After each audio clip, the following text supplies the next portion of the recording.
Today, on How-Tos and Reviews with Booze, we'll be showing you how to replace the spark plugs and wires on your automobile, so that you too can do it yourself. This is a 98 Toyota 4Runner that we're going to be changing these spark plugs and wires on today. It's usually best to do this maintenance item about every 30,000 miles. I've noticed my engine has been riding a little bit rougher than it used to, so definitely time for this one to get done. Without further ado, let's get into this how-to. To do this, you're going to need your owner's manual, the wire set, the spark plugs themselves, a pick tool, a screwdriver, a socket set, and perhaps a little bit of booze. And for this how-to, I've selected Rogue 4-Hop IPA. I picked Rogue 4-Hop IPA today because I'm hoping that replacing the spark plugs and wires in my engine will give it a little bit more hop.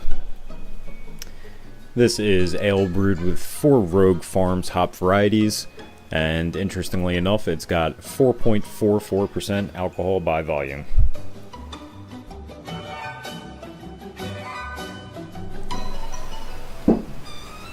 Definitely a very hoppy beer. Tasty, but light, not very bitter like some of the other hoppy beers can be. Something good for a summer day, and something good to give us a little extra hop to get this repair done. On the passenger side of the vehicle, you're actually going to need to either take out the air intake tube from the mass airflow sensor back, or from the airbox all the way back. And the reason why you're going to do that is because it's pretty much impossible to access all of the wire sets and the spark plugs themselves with that air intake in the way.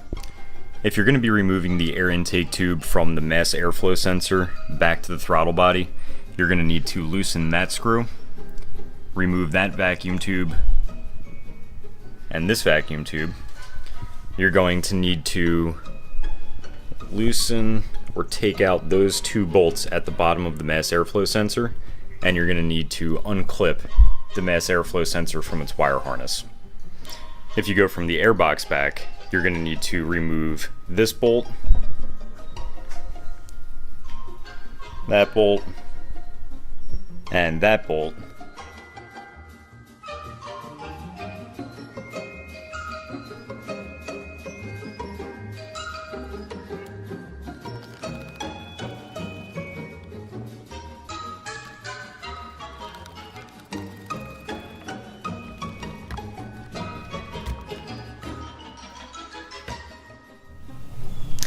And now with the air intake out of the way, we can clearly see the distributors that run the wires between the 6 different cylinders.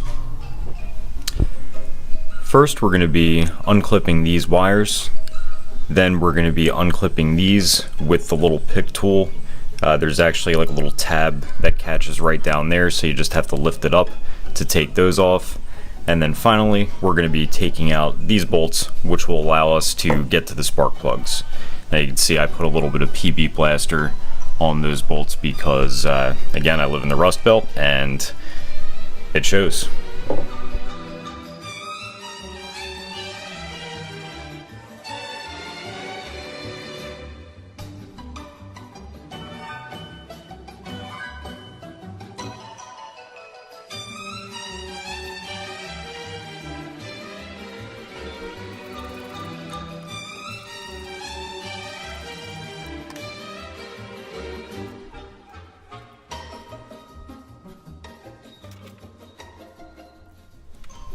Now that we can access the spark plugs, it's time to yank them on out.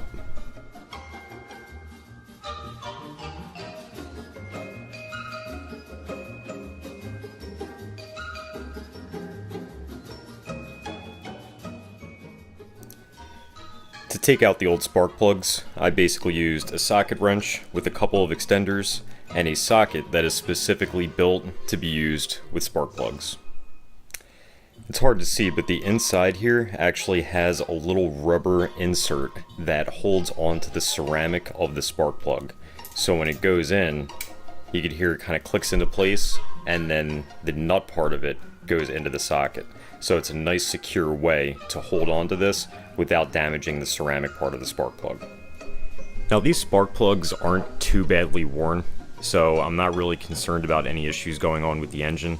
But again, I did notice a little bit of hesitation, and after taking a look at these and taking a look at the proper replacements, you can see why that might be.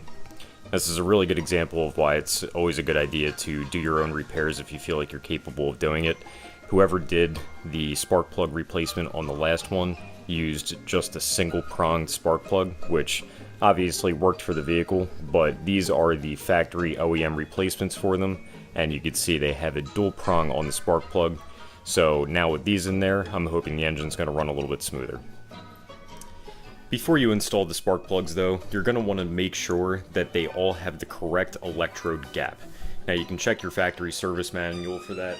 Now right there, it looks like mine should be gapped at 0.043 inches, and what they're referring to is the gap in between that prong and the electrode right there. This is a spark plug gap tool, and this little ridge actually increases in size as it goes around. Now it's hard to see there, but there's measurements that go up as well. So all you'll need to do is take this little tool, slip the electrode and the prong into the tool like that, and basically just work it up until it gets too tight for it to continue moving. And that's basically the reading for what the gap is between the electrode and the prong.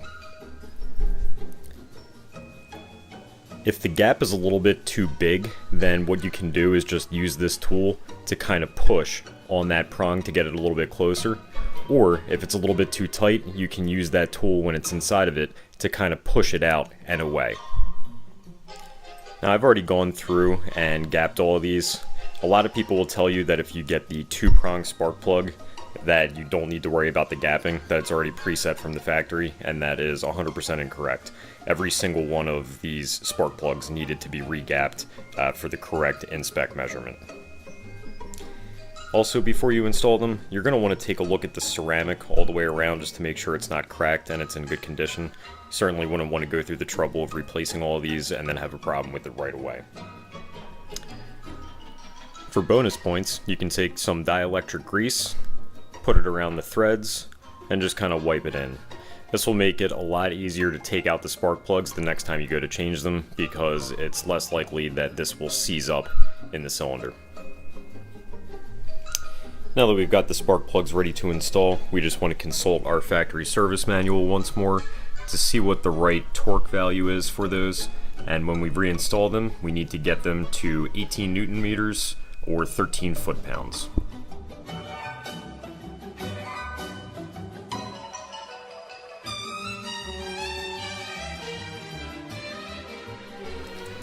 So you could see there, when I was tightening them initially, all I was doing was just using the extenders and my hand to get the threading started.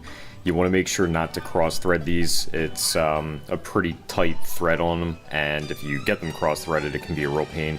So start them off by hand, make sure they're going in nice and smooth, and then once you get them hand tight, then you can move on to torquing them down properly.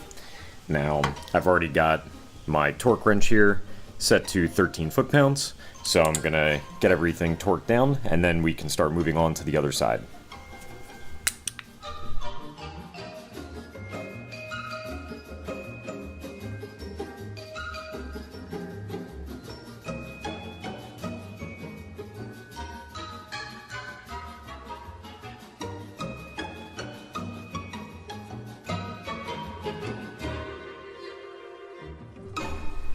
On the driver's side, the spark plugs are right under there, and right down in there. And in order to get to them, you're going to need to undo that little bolt, unclip this, undo that bolt, and potentially undo this bar right here, which is held on by one bolt right there and one underneath there. Hopefully we'll be able to get to that back cylinder, back spark plug without having to do that, but we very well might have to take that off.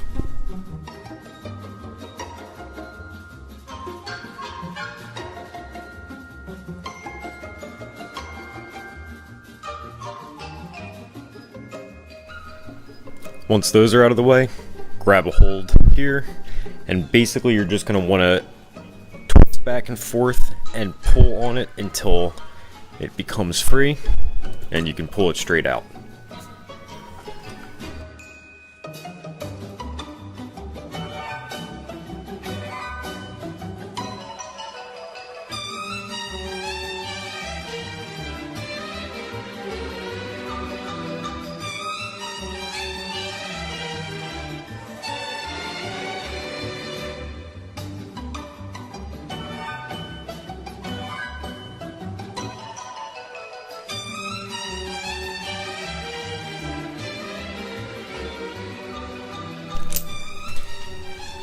Now this time around I had to add an additional extender just to get around the intake manifold here, but fortunately I was able to avoid having to take off that bar right there, which definitely saved a lot of time and aggravation.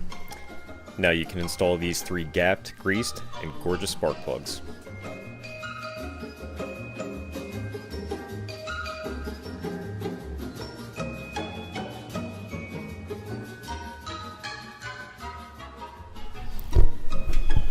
Now that we've got the new spark plugs in, we're going to be removing this old wire set and replacing it with this brand new one.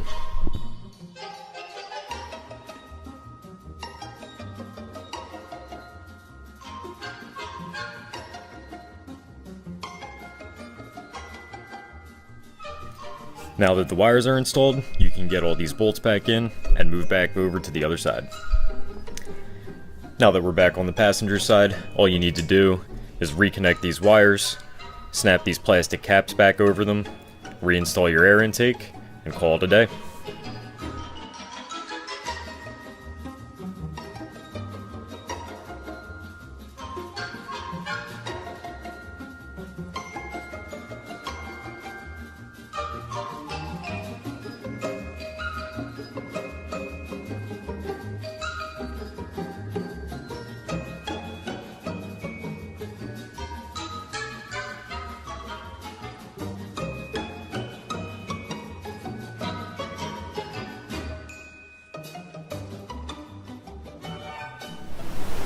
After the intake is on, all you have to do is start up the car and make sure that everything is working properly and that you installed everything correctly.